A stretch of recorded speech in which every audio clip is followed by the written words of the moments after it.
Thank you, Mr. President. And let me thank our good majority leader for allowing us a little more time to raise questions. For the past almost 3 hours, the questions revolve around specific anomalies, specific malpractices in the field health, which undoubtedly exist. But I would like to relate that to the macro, to the overall aspect of field health's existence.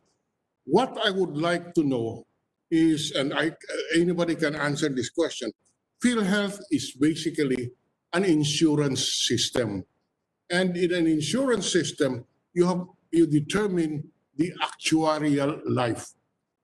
May I ask the resource persons, anyone, what is the actuarial life of PhilHealth for fiscal year 2020, 2021, 2022? In other words, when can we be confident that we will have PhilHealth continuing to exist 10 years from now? We want to know what is the actuarial life of PhilHealth. And this worries us because the president of PhilHealth admitted that if PhilHealth will be running a fund deficit by the end of 2020 and will continue to have a shortfall until 2024. Now, is this correct, Dr. Morales? And given this, what is the actuarial life of PhilHealth, as this is an insurance scheme, and it is not helped by what we have heard so far? You know, from the financial statements of the agency, it would appear that it suffered a net operating loss of almost 3.5 billion pesos last year. And for the first quarter alone of this year, the net operating loss is almost 2 billion for the first quarter alone. So I think it is a legitimate concern to ask, how long can we sustain this kind of operations without PhilHealth itself collapsing? Can anybody answer that? Let's first listen to General Morales respond, and then I was we going will to follow endorse Ms. our Santiago. actuary, SVP Neri Santiago, who is technically qualified to answer this question. All right, so Ms. Nerissa Santiago, please. Good morning, Your Honors. Good morning, Mr. President. Good morning, Senator Drilon. On the question on the actuarial life, before the pandemic occurred, the actuarial life is more than 10 years. However, because of the pandemic, there is a double impact on the program because of the decreased collections as well as the expected increase in benefit payouts because of the COVID, the pandemic. So basically, with our projections on the COVID payouts, the incoming contributions, both from the direct contributors, which are the employed sector and those who are able to pay, and the subsidy coming from the government for the indirect contributors, which remained the same compared to the previous years, without any additional contribution to address the COVID. We are expecting by 2021 we will be on the red already. So it's only 1 year because of the pandemic in terms of actuarial life. Yes, you have told us the history of the clock, but the question that I asked was, how long can we still, what is the actuarial life of PhilHealth?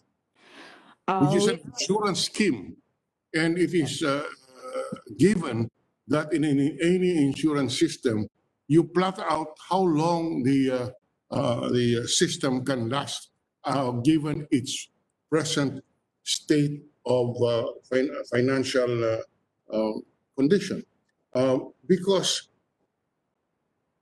my studies indicate that our President Morales admitted that PhilHealth will be running a fund deficit in 2020. Is that correct? How much would this be? It will be in 2021 that we will run into deficit, sir. The reserve fund will be there will be no more reserve fund by 2021. So deficit na po tayo in terms of collections and benefit payouts in 2020 because of the expected higher benefit payouts and the decreased collections. Deficit na po tayo kung compare natin yung contribution. Yes, sir. Kung compare natin contribution versus the benefit payouts, mas malaki na po yung benefit payouts natin this year. So, Excuse me, ma'am. yes. Can you just give me a simple answer? Yes, What sir. is the actuarial life of PhilHealth? This is an insurance scheme. And up to now, you have already said so many things, except the answer to my question. Given the present state of things, when do you expect, how long do you expect PhilHealth to stay afloat? Okay, the reason I'm saying that is, my studies indicate that in 2019, you will incur a net operating loss of almost 3.5 billion. And in the first quarter of this year, you already incurred a net operating loss of almost 2 billion. Now, so that's why I am concerned how long we can sustain PhilHealth's operations as an insurance scheme, given the losses that you have incurred. By next year po, wala na po tayong reserve fund. So, 1 year lang po ang ating actuarial life. So you're saying that the actuarial life of PhilHealth is only 1 year? Yes, sir. Are you saying that in 2022, there will be no more PhilHealth? Yes, sir. Mr. President, that proves me worrisome. If this, if a PhilHealth official says by 2022, PhilHealth will go out of existence? Yes, sir. The contribution coming from the indirect, which is the government subsidy, is still at 71 billion. Yes. Even in this year and next year, considering that there is additional COVID payouts. So yun lang po yung aming matatanggap from the government. And of course, the direct contributors, we are limited by the law in terms of contribution rate. And we expect decrease in terms of payers sa direct po. So I'm extremely concerned, ma'am, that your statement that the actuarial life of PhilHealth is only up to 2022. So, may we know what you have in mind, in order to save PhilHealth from collapsing in 2022?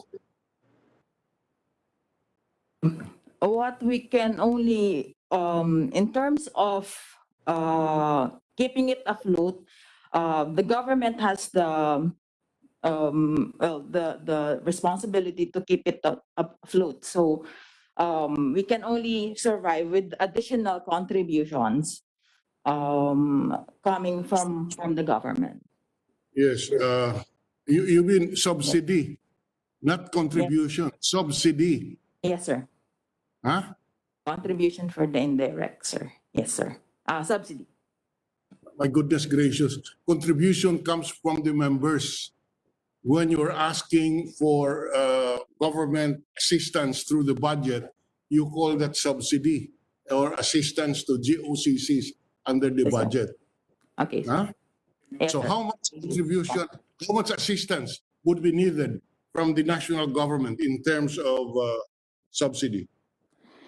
For 2020, we will be incurring a net operating loss of about 90 billion.